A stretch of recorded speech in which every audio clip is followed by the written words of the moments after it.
Agent Thompson's black SUV looked completely out of place parked between my uncle's rusted pickup truck and my cousin's Honda Civic.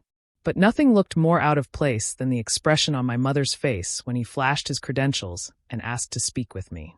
"Excuse me, ma'am. I'm Agent Thompson, United States Secret Service. I need to speak with Isabella Rossetti immediately. My name is Isabella Rossetti, and for the past 8 years, my family has introduced me to people as their disappointment. The daughter who went to culinary school instead of law school. The one who works in a kitchen while her siblings conquered the corporate world. If only they knew which kitchen." 2 hours earlier, that same backyard had been filled with the usual symphony of family judgment. My mother, Maria Rossetti, was holding court by the grill, explaining to Mrs. Henderson from next door why her youngest daughter was such a source of concern. "Isabella's 32 and still cooking for other people," she'd whispered, loud enough for half the neighborhood to hear.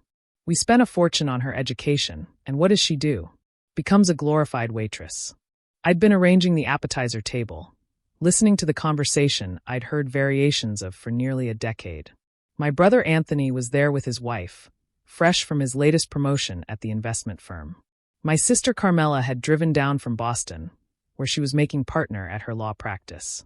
And then there was me, the one who'd wasted her potential by following her passion instead of their plan. "At least she's employed," Mrs. Henderson had said charitably. "Barely," my father, Frank, had chimed in from his lawn chair. "She lives in some tiny apartment in D.C., probably can't even afford to buy a house. All that talent, and she's still just cooking." The word dripped with disdain. In the Rossetti family, success was measured in salary figures and job titles that impressed strangers at cocktail parties. Cooking, even at the highest levels, was just playing with food.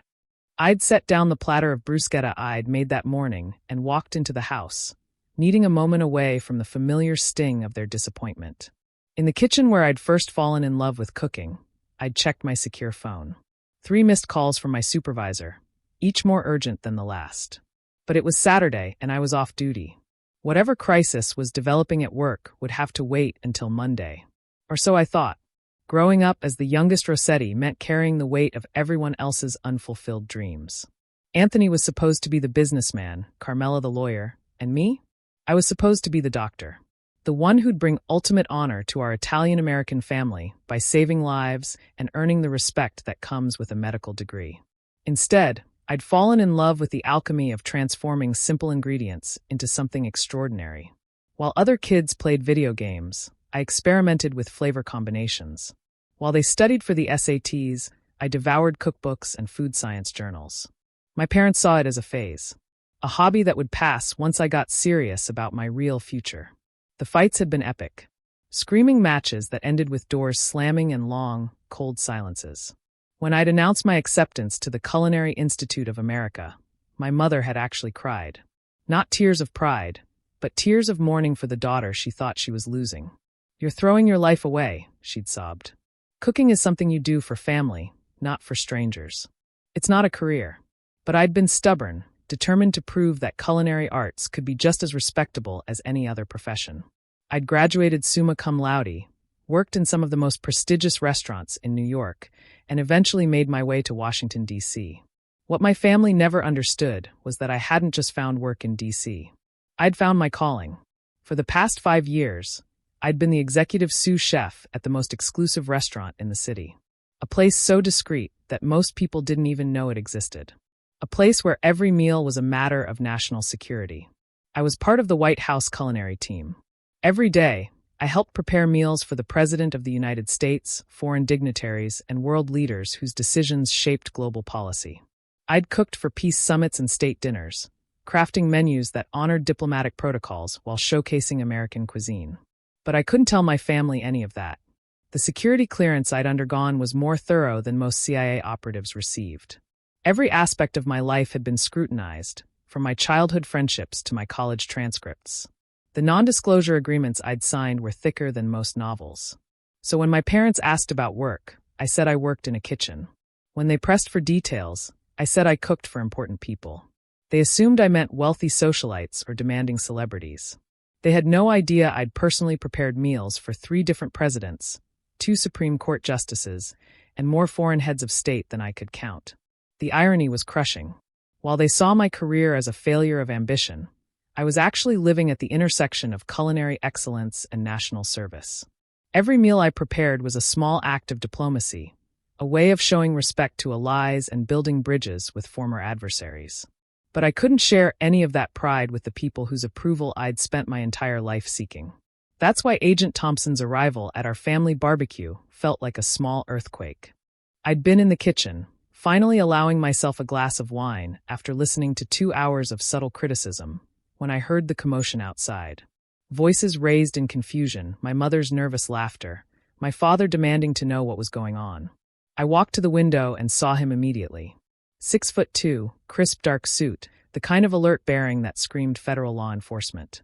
He was scanning the crowd of my relatives with professional interest, his hand resting casually near his jacket. My secure phone buzzed. A text from my supervisor. Emergency at the residence. Need you immediately. Agent en route to your location. The residence. That's what we called it when we couldn't say White House in unsecured communications.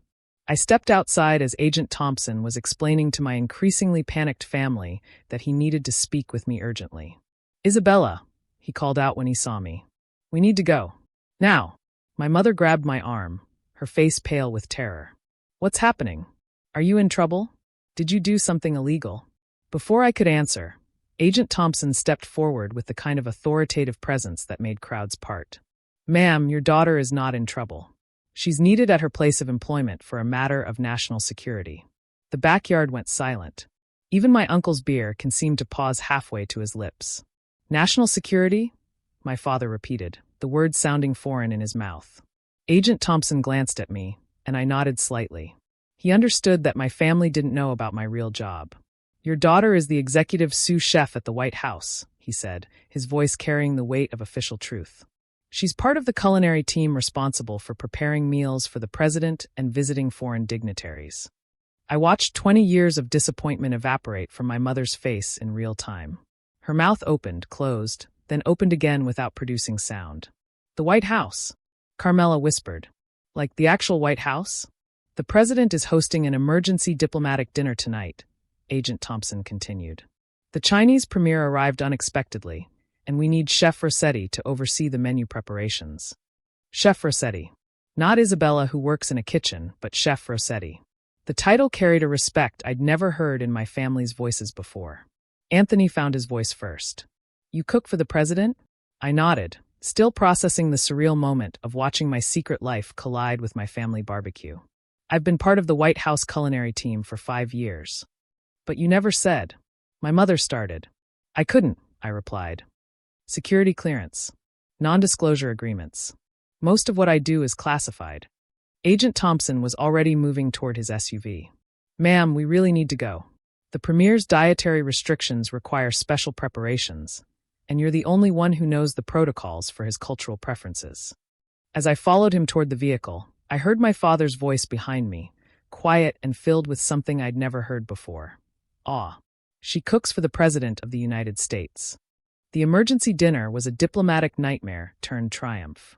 The Chinese premier had arrived hours ahead of schedule, threatening to derail weeks of careful negotiation over trade agreements. His advanced team had specific cultural and dietary requirements that our usual protocols couldn't accommodate on short notice. But I'd prepared for exactly this scenario. During my first year at the White House, I'd spent months studying the culinary traditions and diplomatic protocols of every major nation.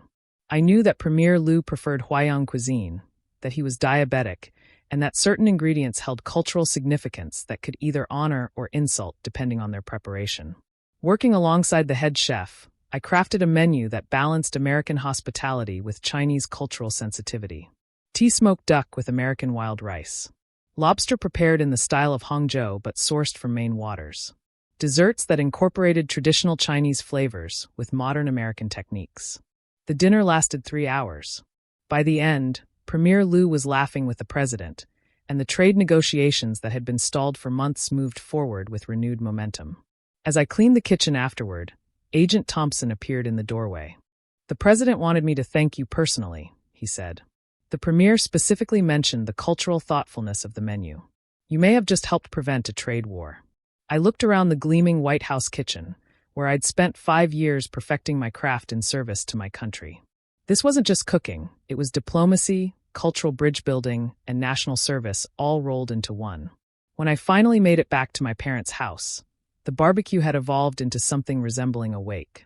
My extended family sat in stunned silence, processing the revelation that the disappointment they'd pitted for years was actually serving at the highest levels of government. My mother was still in her backyard chair, staring at nothing. When she saw me, tears started streaming down her face. "Mija," she whispered, using the Spanish endearment she hadn't called me since childhood. "Why didn't you tell us?" "Because I needed you to respect my choice even when you didn't understand it," I said, sitting beside her on the picnic bench. "I needed to know that you believed in me regardless of where it led."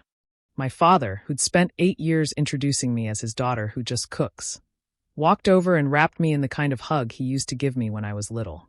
"I'm sorry," he said, his voice thick with emotion. We didn't know. "You thought I'd settled for less," I finished for him. But I didn't settle. I found my calling. 3 months later, my mother hosted another family barbecue.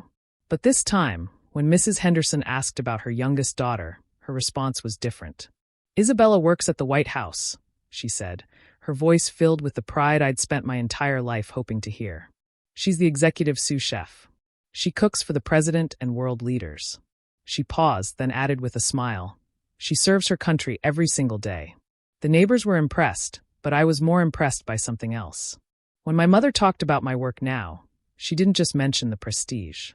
She talked about the skill, the cultural knowledge, the diplomacy involved in creating meals that could influence international relations. For the first time in my life, she understood that cooking wasn't just playing with food. It was an art form that required intelligence, creativity, and dedication. It was a way of showing love, respect, and cultural understanding all at once. And in the right kitchen, it could even help change the world. These days, when people ask what I do for a living, I still say I work in a kitchen. But now I can see the difference in my family's faces when I say it. They know which kitchen. And they finally understand that some disappointments turn out to be the greatest successes of all.